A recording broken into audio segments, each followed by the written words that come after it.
I turned 70, 3 on a Tuesday, the kind of Tuesday the world forgets as soon as it arrives.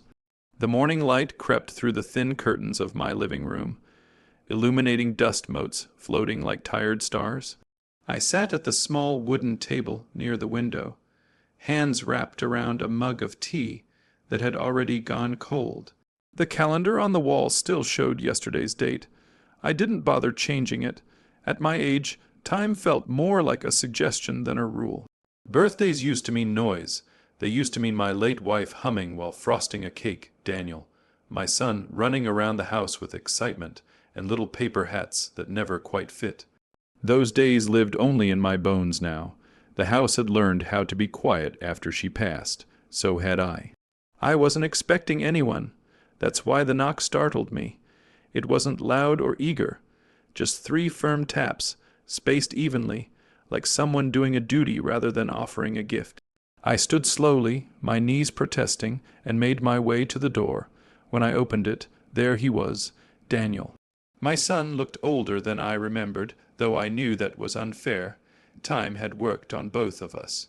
His hair was streaked with gray at the temples, his jaw tighter, his eyes distant. He held a rectangular box wrapped in expensive paper, the kind with a satin bow that says asterisk. I bought this quickly, but it cost enough to matter. Asterisk, happy birthday, Dad, he said. His voice was polite, controlled. It didn't carry warmth or resentment, just obligation.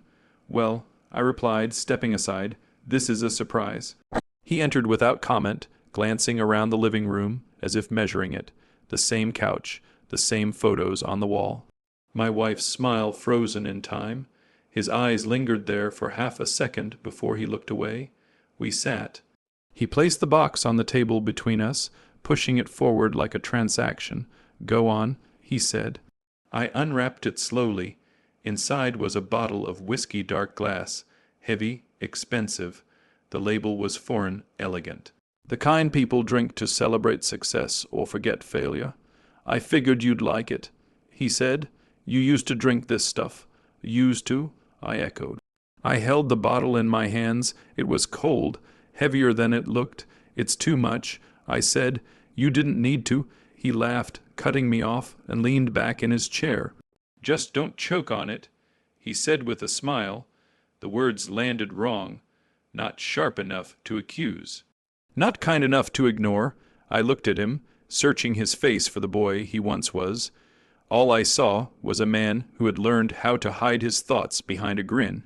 That's quite a thing to say. I replied lightly. He shrugged. Just a joke. But it didn't feel like one.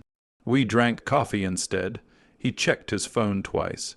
Told me work was stressful. Mentioned money in passing.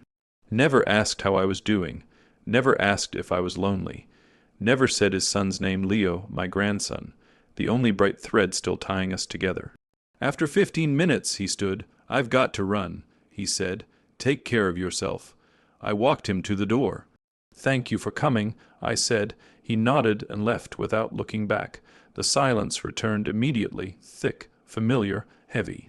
I placed the bottle on the shelf above the sink and stared at it for a long time. The room smelled faintly of coffee and old wood.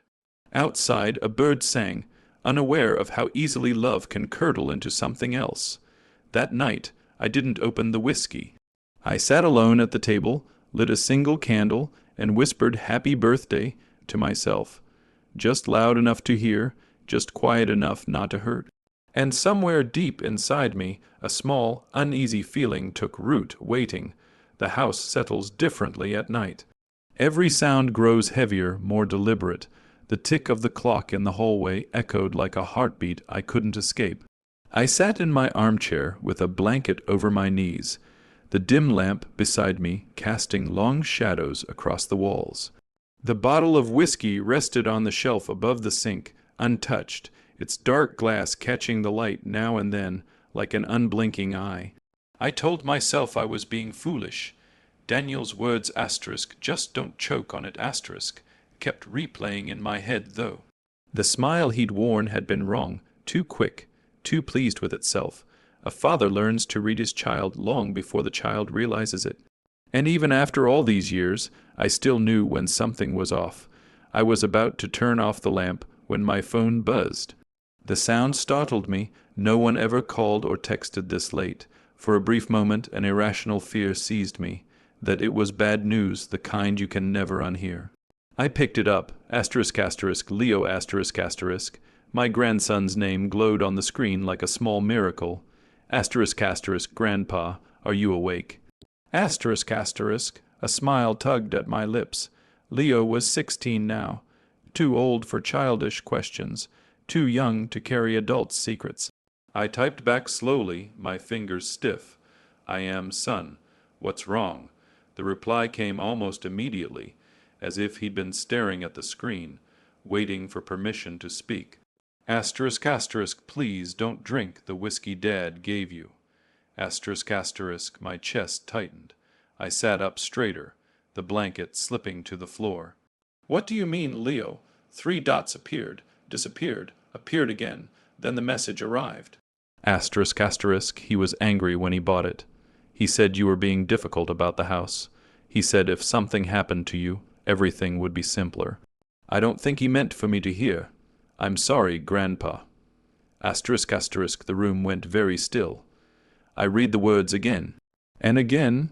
Each time they cut deeper, not because they surprised me, but because some part of me had already known. My hands began to shake. I set the phone down on the table and stared at the wall across from me. The photo of Daniel at 7 years old, smiled back, missing tooth, scraped knee, my arm around his shoulders. I remembered that day clearly. He'd fallen off his bike, cried like the world had ended, and I'd carried him home despite my own aching back.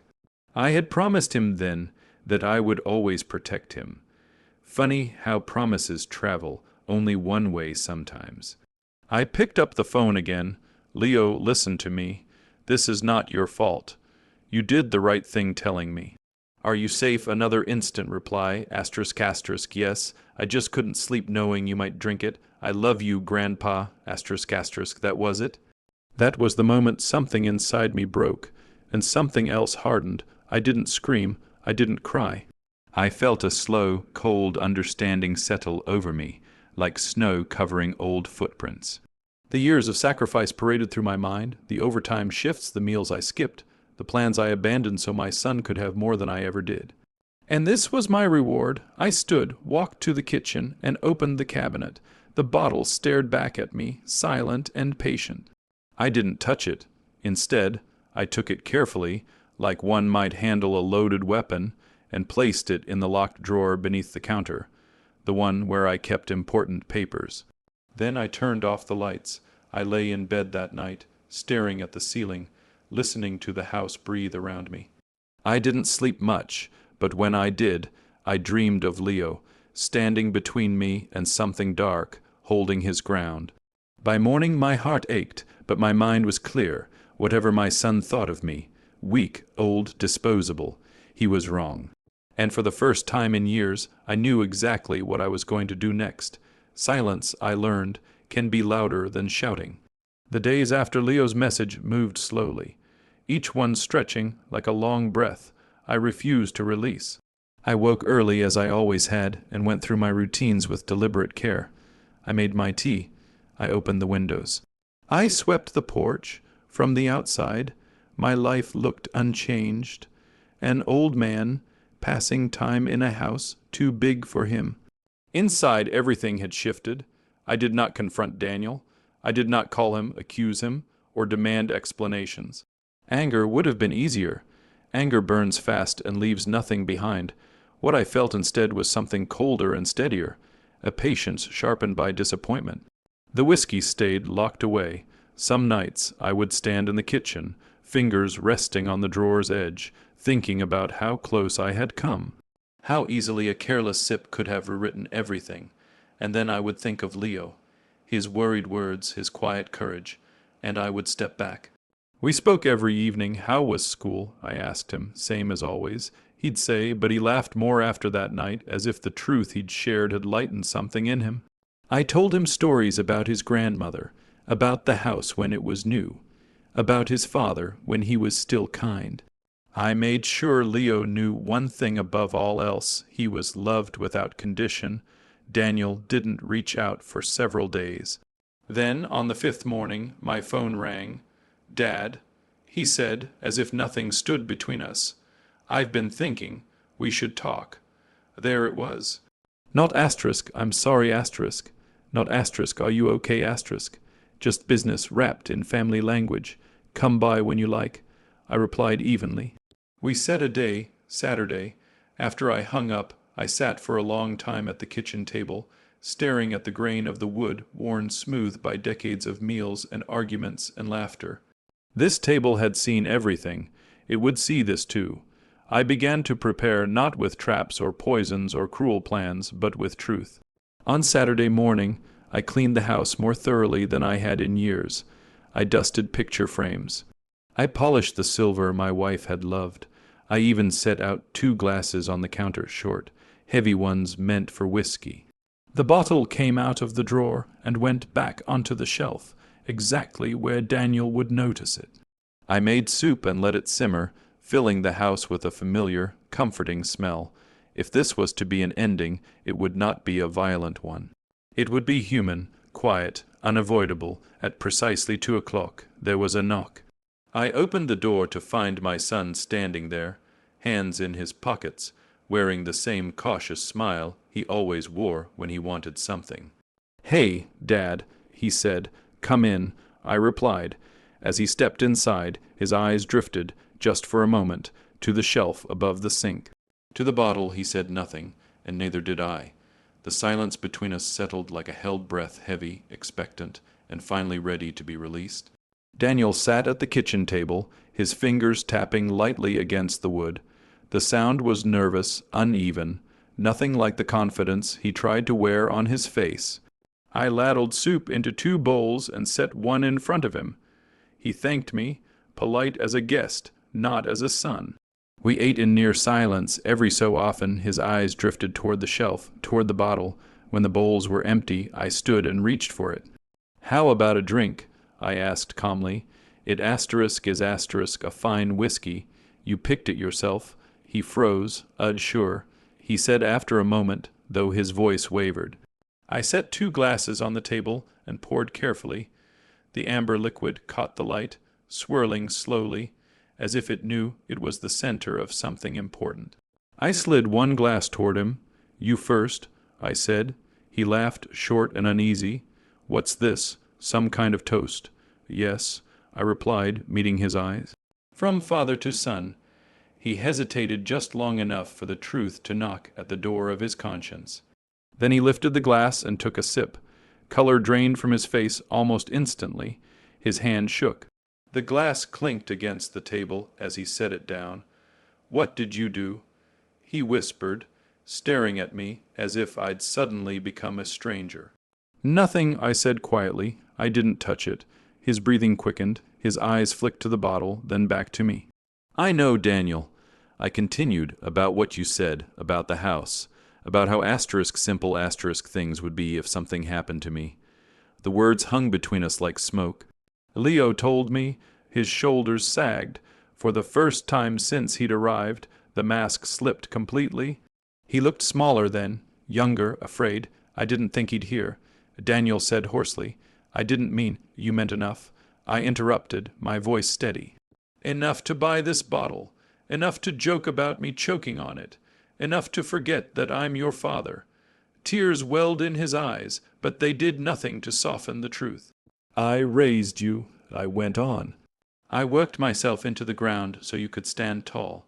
I made excuses for your cruelty because I thought it was stress or fear, or the world being too heavy for you. But this—" I gestured to the glass between us. This was a choice. He stared at the whiskey, untouched since that first sip. "I thought you were weak," he admitted, his voice barely audible, old, afraid. I smiled not with joy, but with a deep, weary sadness. "No," I said, "I was patient, and patience looks like weakness to people who only know how to take." I stood, lifted the bottle, and walked to the sink. Daniel rose halfway from his chair. "Wait," I didn't. I uncorked the bottle and poured every last drop down the drain. The whiskey vanished in seconds, leaving behind only the faint scent of oak and regret that— I said, turning back to him, is your inheritance, not my house, not my money, just this moment, where you realize how close you came to losing everything. He sank back into his chair, covering his face with his hands. I don't want to see you again, I said gently. Not until you remember how to be a son and how to be a father to Leo. He nodded, unable to speak. When he left, he did not slam the door. He closed it carefully, like someone leaving a church. The next day, Leo came over. We baked a cake together, made a mess of the kitchen, and laughed until my sides hurt. He hugged me tightly before he left, holding on like he never wanted to let go. That evening, I lit a candle and placed it in the center of the table. Another year older, still standing. Still loved, and this time the silence in the house felt peaceful, earned, honest, and finally free.